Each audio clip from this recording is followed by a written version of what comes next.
Arthur Koestler. One striking fact about English literature during the present century is the extent to which it has been dominated by foreigners. For example, Conrad, Henry James, Shaw, Joyce, Yeats, Pound, and Eliot.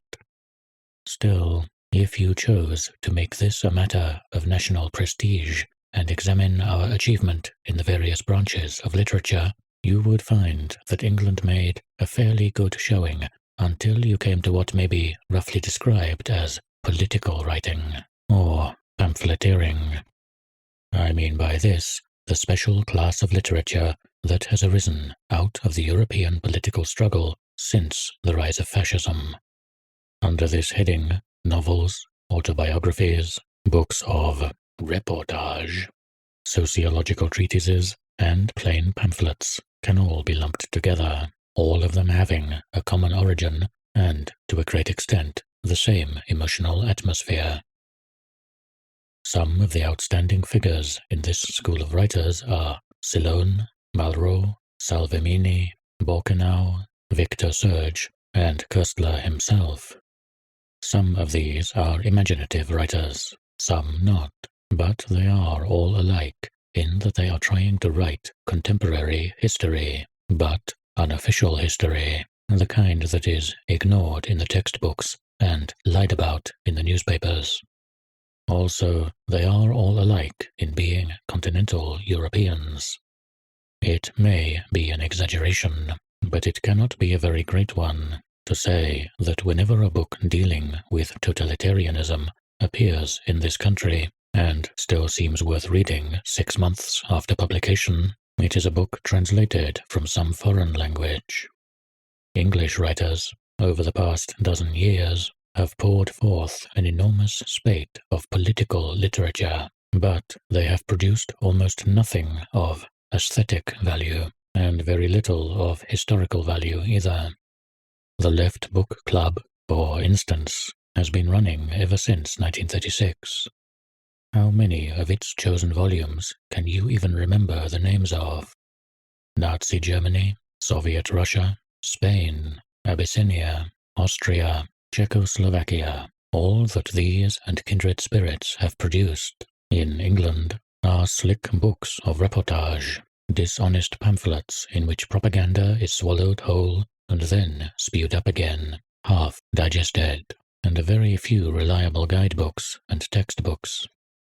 There has been nothing resembling, for instance, Fontamara or Darkness at Noon, because there is almost no English writer to whom it has happened to see totalitarianism from the inside. In Europe, during the past decade and more, things have been happening to middle-class people which in England do not even happen to the working class. Most of the European writers I mentioned above, and scores of others like them, have been obliged to break the law in order to engage in politics at all. Some of them have thrown bombs or fought in street battles. Many have been in prison or the concentration camp, or fled across frontiers with false names and forged passports. One cannot imagine, say, Professor Lasky indulging in activities of that kind. England is lacking, therefore, in what one might call concentration camp literature. The special world created by secret police forces, censorship of opinion, torture, and frame-up trials is, of course, known about and, to some extent, disapproved of, but it has made very little emotional impact. One result of this is that there exists in England almost no literature of disillusionment about the Soviet Union. There is the attitude of ignorant disapproval, and there is the attitude of uncritical admiration, but very little in between. Opinion on the Moscow sabotage trials, for instance, was divided, but divided chiefly on the question of whether the accused were guilty. Few people were able to see that, whether justified or not, the trials were an unspeakable horror. And English disapproval of the Nazi outrages has also been an unreal thing, turned on and off like a tap according to political expediency. To understand such things, one has to be able to imagine oneself as the victim, and for an Englishman to write Darkness at Noon would be as unlikely an accident as for a slave trader to write Uncle Tom's Cabin. Koestler's published work really centers about the Moscow trials. His main theme is the decadence of revolutions owing to the corrupting effects of power, but the special nature of the Stalin dictatorship has driven him back into a position not far removed from pessimistic conservatism. I do not know how many books he has written in all. He is a Hungarian whose earlier books were written in German, and 5 books have been published in England: Spanish Testament, The Gladiators, Darkness at Noon, Scum of the Earth, and Arrival and Departure. The subject matter of all of them is similar, and none of them ever escapes for more than a few pages from the atmosphere of nightmare. Of the 5 books, the action of 3 takes place entirely or almost entirely in prison. In the opening months of the Spanish Civil War, Koestler was the News Chronicles correspondent in Spain, and early in 1937 he was taken prisoner when the fascists captured Malaga. He was nearly shot out of hand, then spent some months imprisoned in a fortress, listening every night to the roar of rifle fire as batch after batch of Republicans was executed, and being most of the time in acute danger of execution himself. This was not a chance adventure which might have happened to anybody, but was in accordance with Koestler's lifestyle. A politically indifferent person would not have been in Spain at that date. A more cautious observer would have got out of Malaga before the fascists arrived, and a British or American newspaperman would have been treated with more consideration. The book that Koestler wrote about this, Spanish Testament, has remarkable passages, but apart from the scrappiness that is usual in a book of reportage, it is definitely false in places. In the prison scenes, Koestler successfully establishes the nightmare atmosphere which is, so to speak, his patent, but the rest of the book is too much colored by the popular front orthodoxy of the time.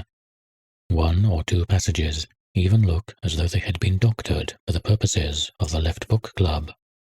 At that time, Koestler still was, or recently had been, a member of the Communist Party, and the complex politics of the Civil War made it impossible for any communist to write quite honestly about the internal struggle on the government side. The sin of nearly all left-wingers from 1933 onwards is that they have wanted to be anti-fascist without being anti-totalitarian. In 1937, Koestler already knew this, but did not feel free to say so. He came much nearer to saying it. Indeed, he did say it, though he put on a mask to do so, in his next book, The Gladiators, which was published about a year before the war, and for some reason attracted very little attention. The Gladiators is, in some ways, an unsatisfactory book. It is about Spartacus, the Thracian gladiator who raised a slaves' rebellion in Italy round about 65 BC, and any book on such a subject is handicapped by challenging comparison with Salammbô. In our own age, it would not be possible to write a book like Salammbô, even if one had the talent. The great thing about Salammbô, even more important than its physical detail, is its utter mercilessness. Flaubert could think himself into the stony cruelty of antiquity, because, in the mid-19th century, one still had peace of mind. One had time to travel in the past. Nowadays, the present and the future are too terrifying to be escaped from, and if one bothers with history, it is in order to find modern meanings there. Koestler makes Spartacus into an allegorical figure, a primitive version of the proletarian dictator, whereas Flaubert has been able, by a prolonged effort of the imagination, to make his mercenaries truly pre-Christian. Spartacus is a modern man dressed up. But this might not matter if Koestler were fully aware of what his allegory means. Revolutions always go wrong. That is the main theme. It is on the question of why they go wrong that he falters, and his uncertainty enters into the story and makes the central figures enigmatic and unreal. For several years, the rebellious slaves are uniformly successful. Their numbers swell to 100,000. They overrun great areas of southern Italy. They defeat one punitive expedition after another. They ally themselves with the pirates, who, at that time, were the masters of the Mediterranean, and finally, they set to work to build a city of their own, to be named the City of the Sun. In this city, human beings are to be free and equal, and above all, they are to be happy. No slavery, no hunger, no injustice, no floggings, no executions. It is the dream of a just society which seems to haunt the human imagination ineradicably and in all ages, whether it is called the kingdom of heaven or the classless society, or whether it is thought of as a golden age which once existed in the past and from which we have degenerated. Needless to say, the slaves fail to achieve it. No sooner have they formed themselves into a community than their way of life turns out to be as unjust, laborious, and fear-ridden as any other.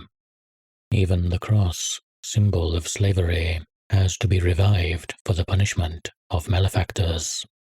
The turning point comes when Spartacus finds himself obliged to crucify 20 of his oldest and most faithful followers.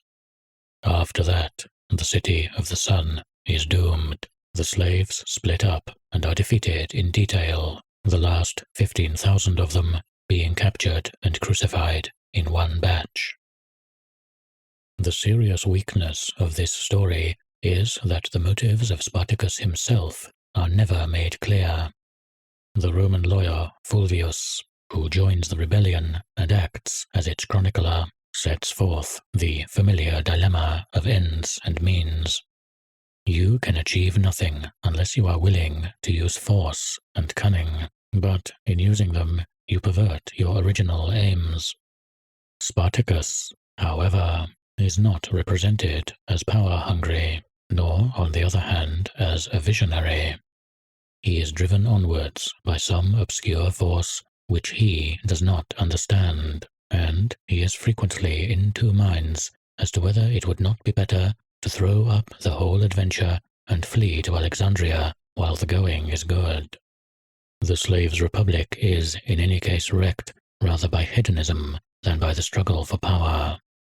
The slaves are discontented with their liberty because they still have to work, and the final breakup happens because the more turbulent and less civilized slaves, chiefly Gauls and Germans, continue to behave like bandits after the Republic has been established. This may be a true account of events. Naturally, we know very little about the slave rebellions of antiquity, but by allowing the Sun City to be destroyed because Crixus the Gaul cannot be prevented from looting and raping, Koestler has faltered between allegory and history. If Spartacus is the prototype of the modern revolutionary, and obviously he is intended as that, he should have gone astray because of the impossibility of combining power with righteousness. As it is, he is an almost passive figure, acted upon rather than acting, and at times not convincing. The story partly fails because the central problem of revolution has been avoided, or at least has not been solved. It is again avoided in a subtler way in the next book, Koestler's masterpiece, Darkness at Noon. Here, however, the story is not spoiled, because it deals with individuals and its interest is psychological. It is an episode picked out from a background that does not have to be questioned. Darkness at Noon describes the imprisonment and death of an old Bolshevik, Rubeshov, who first denies and ultimately confesses to crimes which he is well aware he has not committed. The grown-upness, the lack of surprise or denunciation, the pity and irony with which the story is told show the advantage when one is handling a theme of this kind, of being a European. The book reaches the stature of tragedy, whereas an English or American writer could at most have made it into a polemical tract. Koestler has digested his material and can treat it on the aesthetic level. At the same time, his handling of it has a political implication, not important in this case, but likely to be damaging in later books. Naturally, the whole book centers round one question. Why did Rubeshov confess? He is not guilty, that is, not guilty of anything except the essential crime of disliking the Stalin regime. The concrete acts of treason in which he is supposed to have engaged are all imaginary. He has not even been tortured, or not very severely. He is worn down by solitude, toothache, lack of tobacco, bright lights glaring in his eyes, and continuous questioning, but these in themselves would not be enough to overcome a hardened revolutionary. The Nazis have previously done worse to him without breaking his spirit. The confessions obtained in the Russian state trials are capable of 3 explanations. 1. That the accused were guilty. 2. That they were tortured and perhaps blackmailed by threats to relatives and friends. 3. That they were actuated by despair, mental bankruptcy, and the habit of loyalty to the party. For Koestler's purpose in Darkness at Noon, 1. He is ruled out, and though this is not the place to discuss the Russian purges, I must add that what little verifiable evidence there is suggests that the trials of the old Bolsheviks were frame-ups.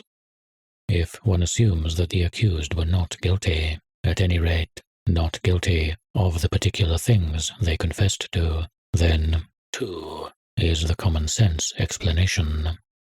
Koestler, however, plumps for 3, which is also accepted by the Trotskyist Boris Suvarin in his pamphlet Cauchemar en URSS.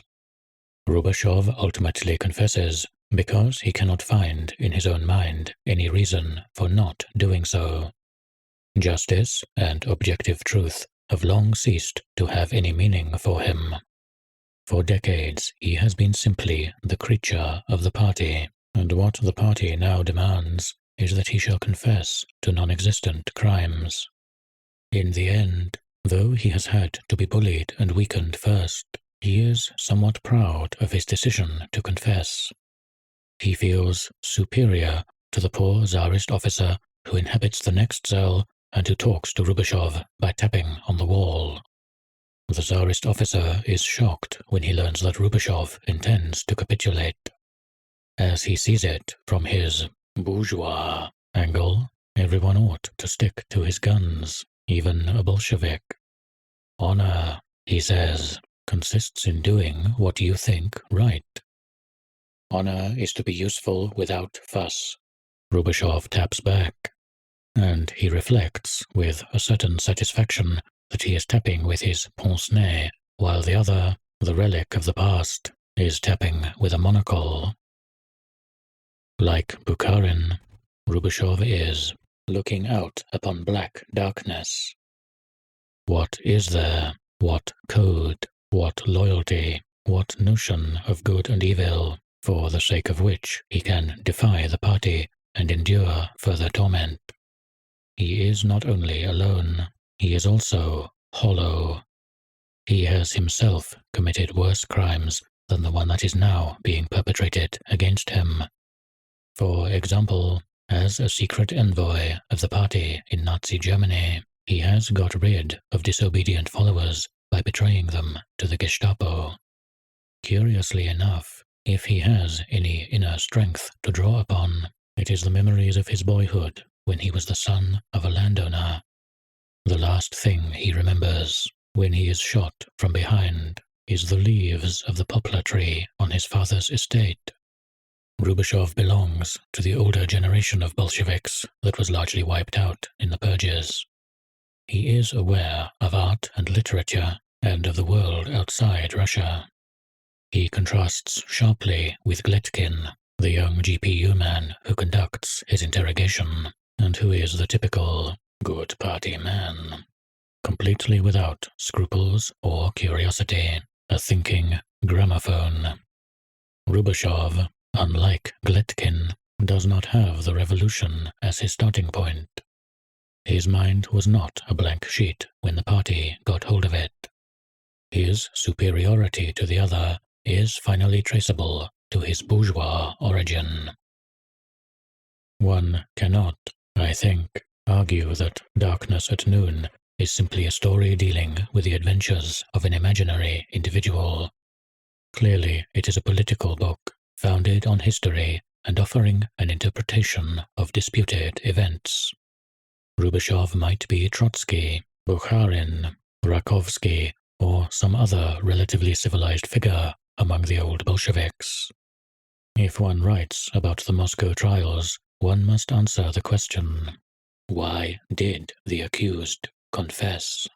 And which answer one makes is a political decision. Koestler answers, in effect, because these people have been rotted by the revolution which they served.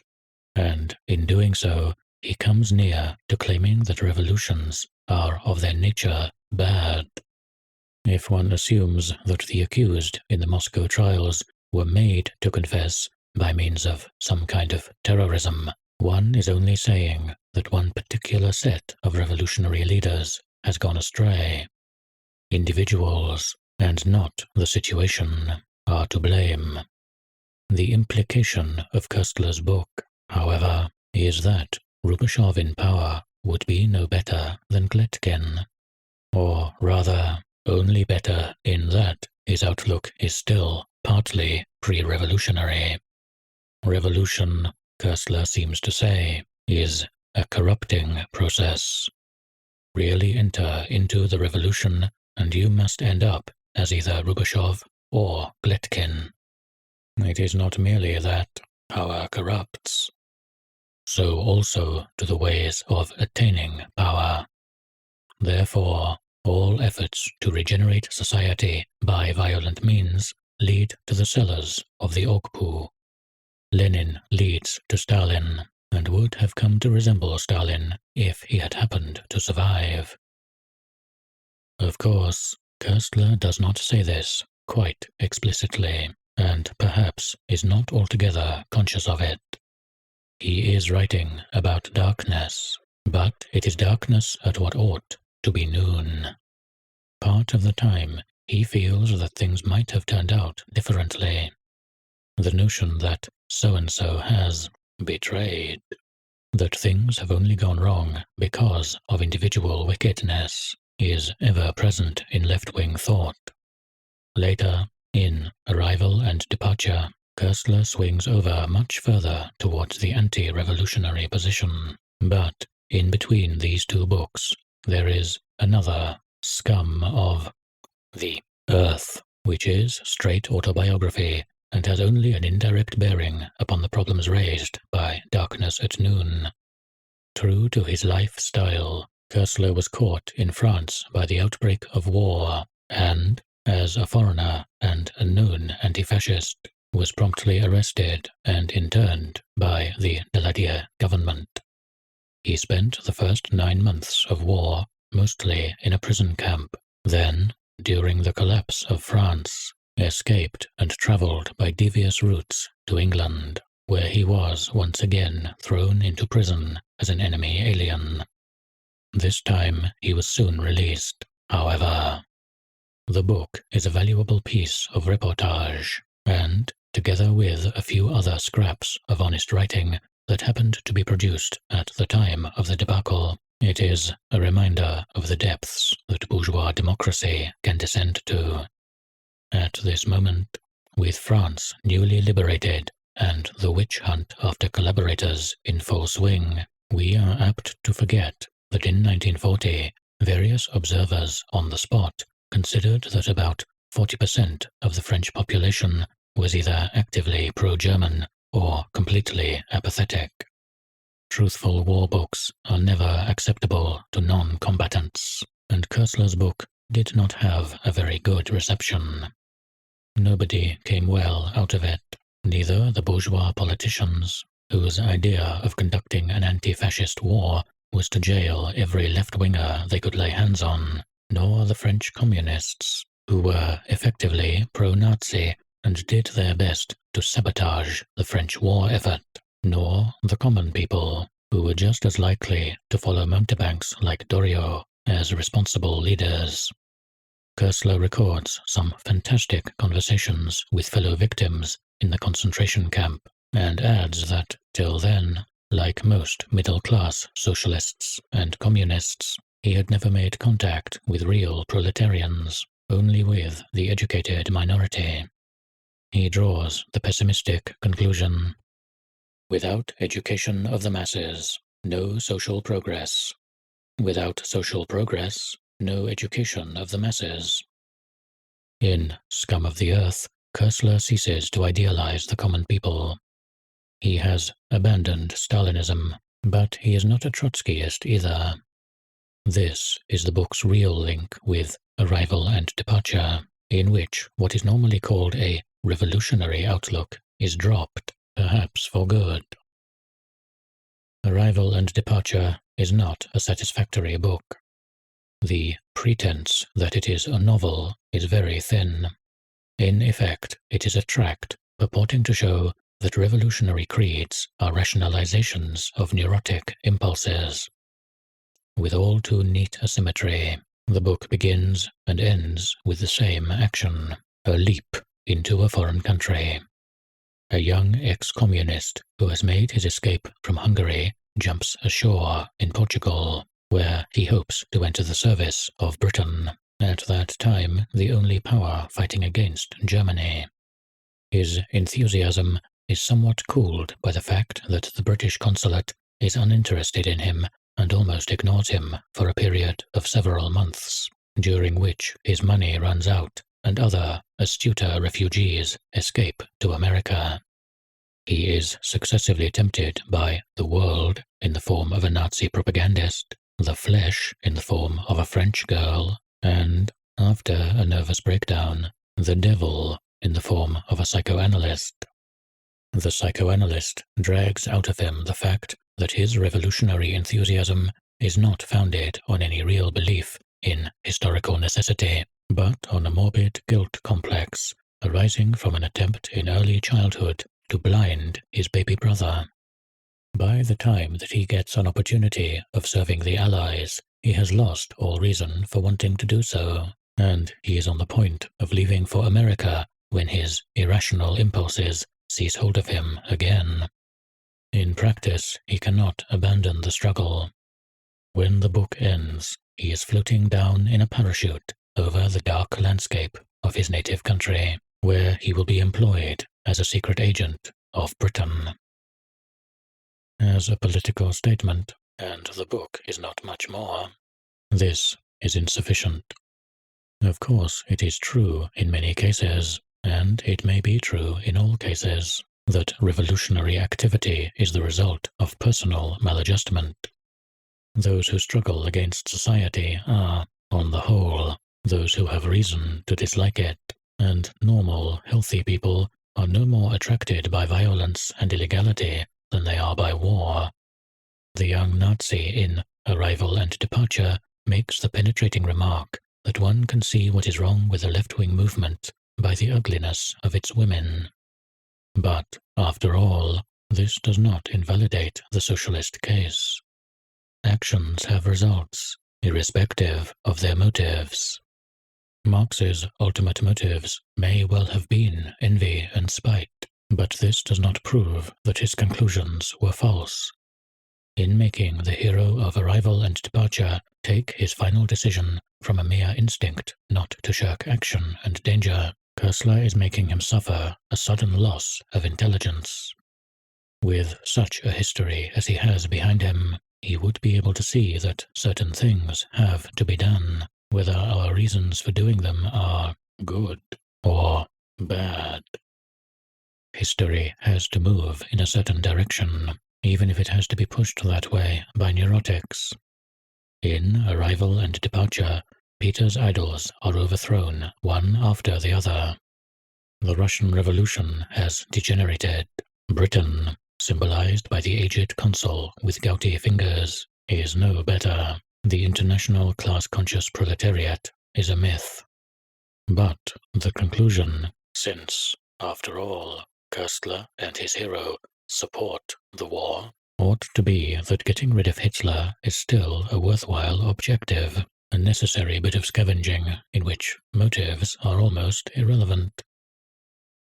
To take a rational political decision, one must have a picture of the future. At present, Koestler seems to have none, or rather, to have two, which cancel out. As an ultimate objective, he believes in the earthly paradise, the sun state which the gladiators set out to establish, and which has haunted the imagination of socialists, anarchists, and religious heretics for hundreds of years. But his intelligence tells him that the earthly paradise is receding into the far distance, and that what is actually ahead of us is bloodshed, tyranny, and privation. Recently, he described himself as a short-term pessimist. Every kind of horror is blowing up over the horizon, but somehow it will all come right in the end.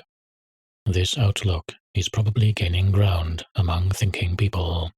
It results from the very great difficulty, once one has abandoned orthodox religious belief, of accepting life on Earth as inherently miserable, and, on the other hand, from the realization that to make life livable is a much bigger problem than it recently seemed. Since about 1930, the world has given no reason for optimism whatever. Nothing is in sight except a welter of lies, hatred, cruelty, and ignorance, and beyond our present troubles loom vaster ones which are only now entering into the European consciousness. It is quite possible that man's major problems will never be solved. But it is also unthinkable. Who is there who dares to look at the world of today and say to himself, "It will always be like this. Even in 1,000,000 years, it cannot get appreciably better." So you get the quasi-mystical belief that, for the present, there is no remedy, all political action is useless, but that somehow, somewhere in space and time, human life will cease to be the miserable, brutish thing it now is. The only easy way out is that of the religious believer, who regards this life merely as a preparation for the next. But few thinking people now believe in life after death, and the number of those who do is probably diminishing. The Christian churches would probably not survive on their own merits if their economic basis were destroyed. The real problem is how to restore the religious attitude while accepting death as final. Men can only be happy when they do not assume that the object of life is happiness. It is most unlikely, however, that Koestler would accept this. There is a well-marked hedonistic strain in his writings, and his failure to find political position after breaking with Stalinism is a result of this. The Russian Revolution, the central event in Koestler's life, started out with high hopes. We forget these things now, but a quarter of a century ago, it was confidently expected that the Russian Revolution would lead to utopia. Obviously, this has not happened. Koestler is too acute not to see this, and too sensitive not to remember the original objective.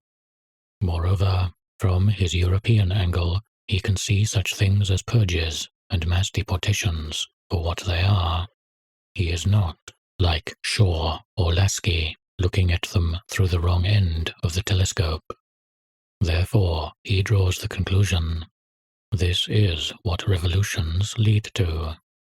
There is nothing for it except to be a short-term pessimist, i.e., to keep out of politics, make a sort of oasis within which you and your friends can remain sane, and hope that somehow things will be better in 100 years.